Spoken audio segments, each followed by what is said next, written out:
नमस्कार मित्रों, आज हम संधारित्र में संचित ऊर्जा के लिए व्यंजक निर्मित करेंगे। और यह बोर्ड एग्जाम में यह क्वेश्चन दो तरह से आता है। संधारित्र में संचित ऊर्जा के लिए व्यंजक U बराबर 1/2 QV निर्मित करो। अगर एग्जाम में इस तरह से आ रहा है तो हमको केवल U बराबर 1/2 QV तक निर्मित करना है। और क्वेश्चन इस तरह से भी आता है, सिद्ध कीजिए कि किसी समांतर प्लेट के संधारित्र के एकांक आयतन में संचित ऊर्जा 1/2 एप्सिलॉन नॉट E² है। तो इस तरह से ही पूछते हैं वो।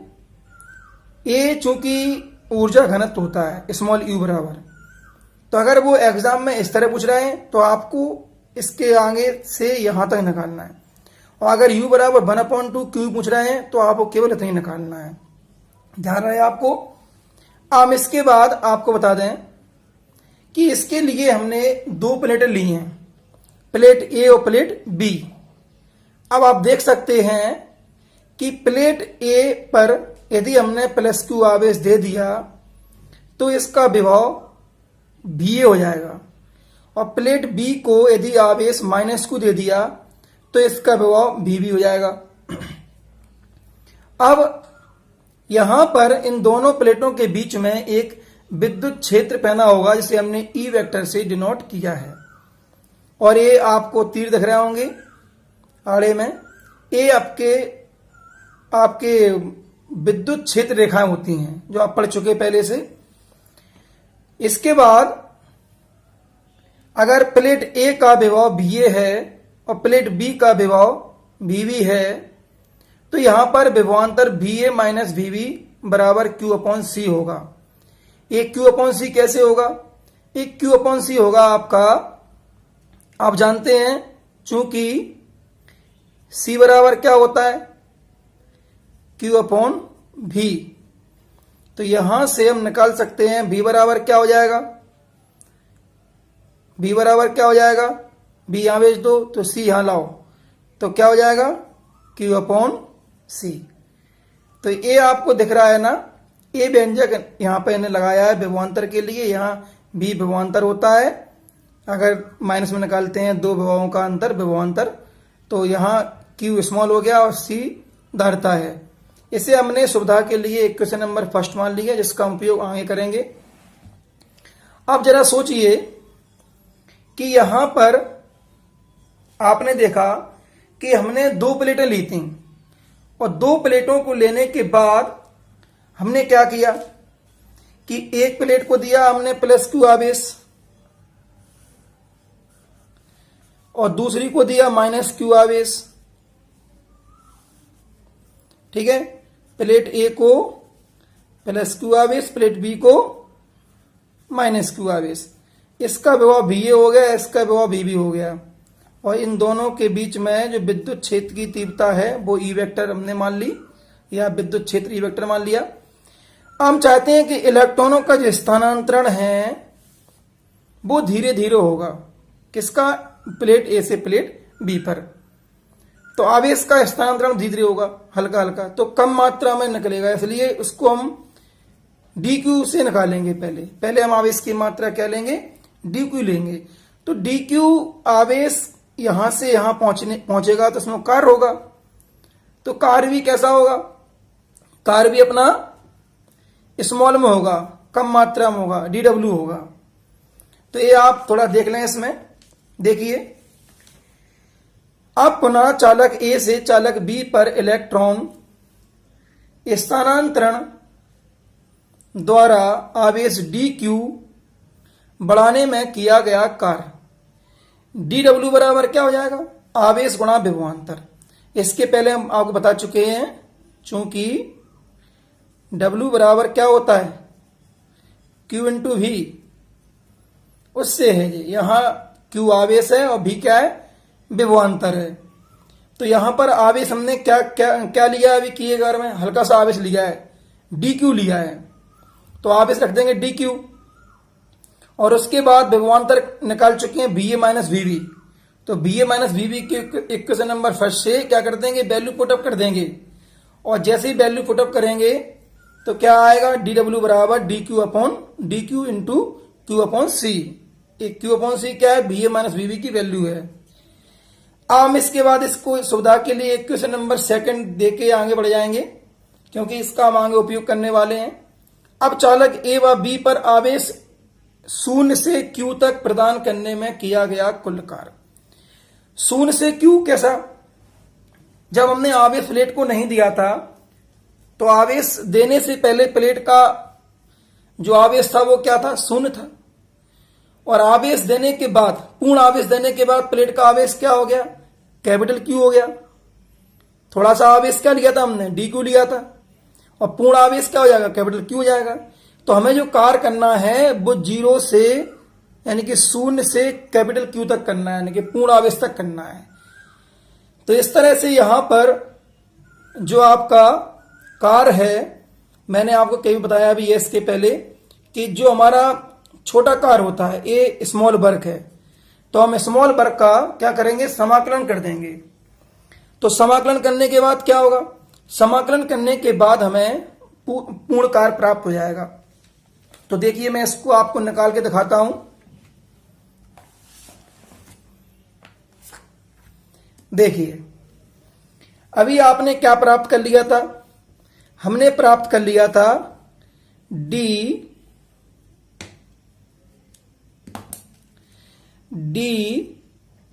W equal Q D Q into Q upon C. ये हमने प्राप्त कर लिया था। इसका हम क्या करेंगे, समाकलन कर देंगे। तो जैसे इसका समाकलन करेंगे तो हमें संपूर्ण कार्य प्राप्त हो जाएगा, पूर्ण कार्य प्राप्त हो जाएगा।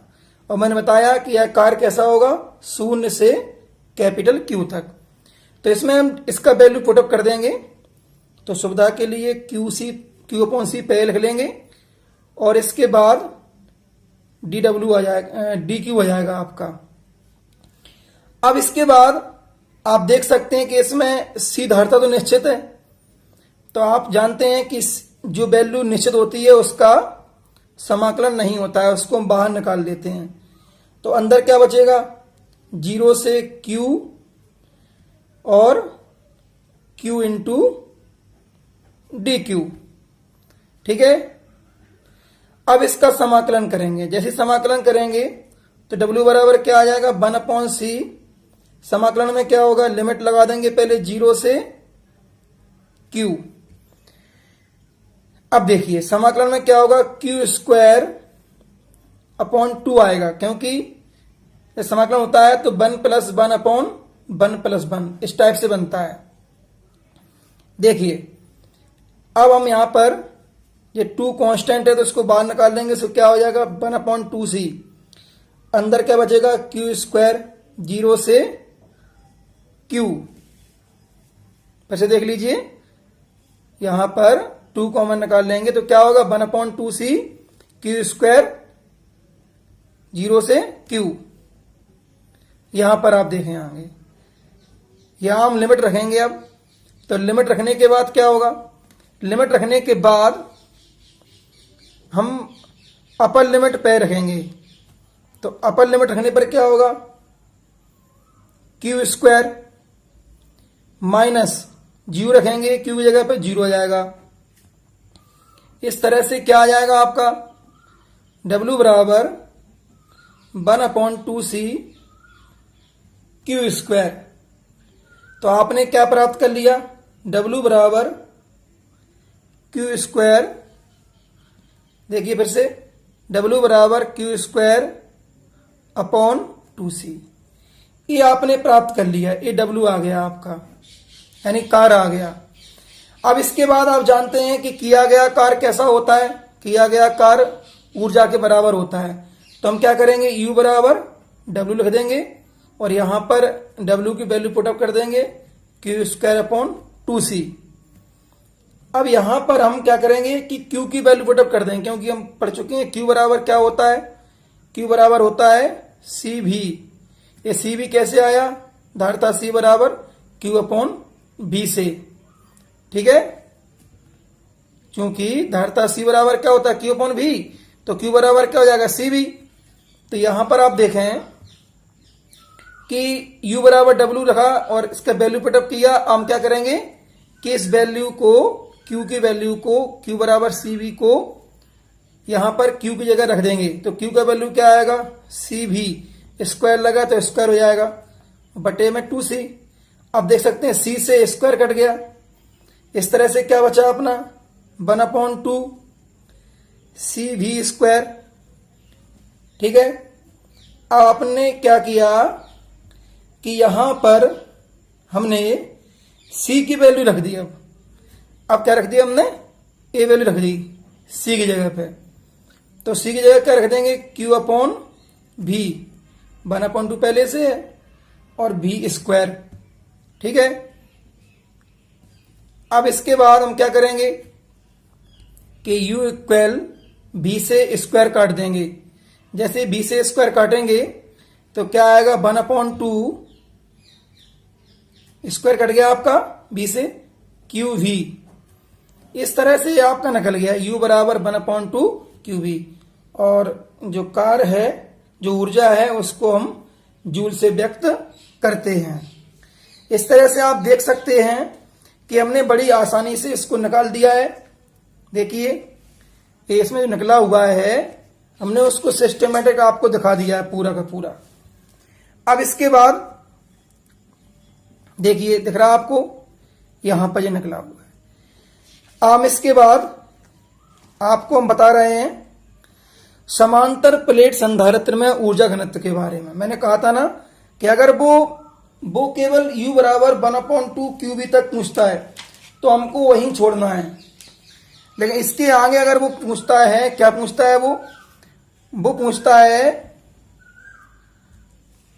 ऊर्जा घनत्व, यानी कि U बराबर 1/2 ε0 E स्क्वायर तक, तो हमको आगे करना होगा यहां तक।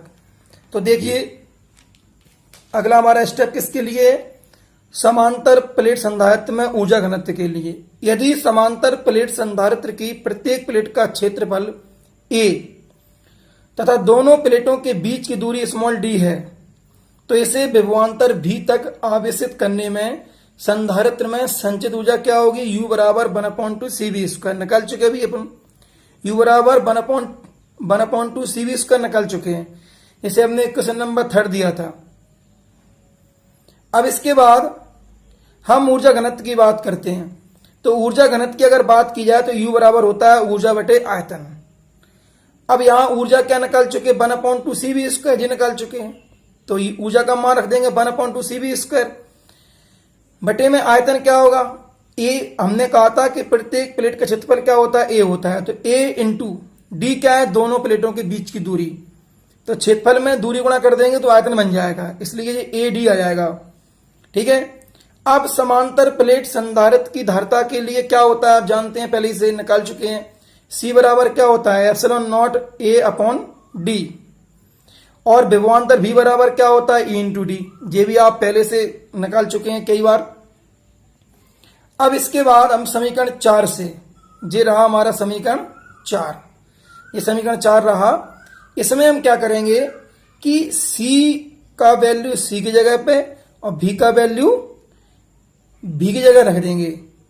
तो जैसे आप वैल्यू रखोगे तो देखिए ऊर्जा घनत्व बराबर क्या हो जाएगा, U बराबर 1/2।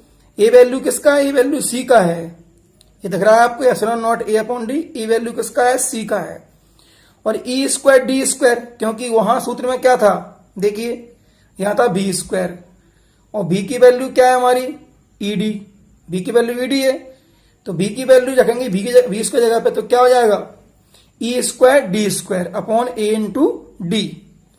अब यहां आप देखिए कि मैं इसको अभी सॉल्व करके दिखाता हूं आपको।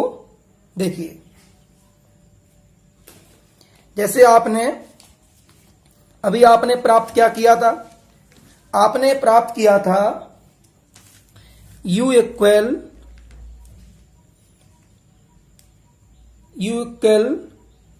1/2 CV square upon A into D. यहां पर आपने क्या किया कि 1/2 जाके था और C का आपने वैल्यू पुटअप किया। तो C का वैल्यू क्या पुटअप किया आपने, ε0 A/D। डी इंटू बी का वैल्यू क्या होता है ई डी, तो ई स्क्वायर डी स्क्वायर बटे में क्या आएगा ए इंटू डी। अब यहां आप देख सकते हैं कि यदि हम इसको सॉल्व करेंगे तो क्या आ जाएगा, देखिए आप 1/2 जा कितना epsilon not a upon D into E square D square बटे में एक मान लेंगे, ए ऊपर जाएगा तो क्या होगा बटे में जाएगा ए इंटू डी के, देख सकते हैं आप। तो ए से ए काट दिया, डी से एक जे डी और एक वाला डी जे, तो दोनों डी से डी स्क्वायर कट जाएगा। तो आप देख सकते हैं आगे u बराबर क्या आ जाएगा आपका 1/2 एप्सिलॉन ई स्क्वायर, ये आ जाएगा आपका, ये आपका आ गया ऊर्जा घनत्व का सूत्र। अब यदि यहां पर दोनों प्लेटों के बीच में माध्यम परावैद्युत माध्यम के भरा है तो फिर क्या आएगा u बराबर 1/2 एप्सिलॉन नॉट के ई स्क्वायर। अगर परावैद्युत माध्यम भरा है तब ए आएगा। इस तरह से ये ऊर्जा घनत्व का क्या आ गया, ये ऊर्जा घनत्व का व्यंजक आ गया। इसको आपने बड़ी आसानी से निकाल लिया। आप देख सकते हैं यहां पे, देखिए ये जो इसमें निकला हुआ है ये मैंने आपको सिस्टेमेटिक स्पष्ट कर दिया है कि ये कैसे कटा, क्या हुआ, इससे आपको प्रॉब्लम ना आए। और ये व्यंजक जो निकाले हैं आप देख सकते हैं, मैंने लिखा भी है स्पष्ट कि परावैद्युत माध्यम के होने पर इस टाइप से ये किया जाएगा। यहाँ पे ये तो आप निकल चुकी है। u बराबर ऊर्जा घनत्व u बराबर 1/2 एप्सिलॉन नॉट ई स्क्वायर। तो मैं आशा करता हूं कि आपको ये डेरिवेशन समझ में आ गया होगा। धन्यवाद।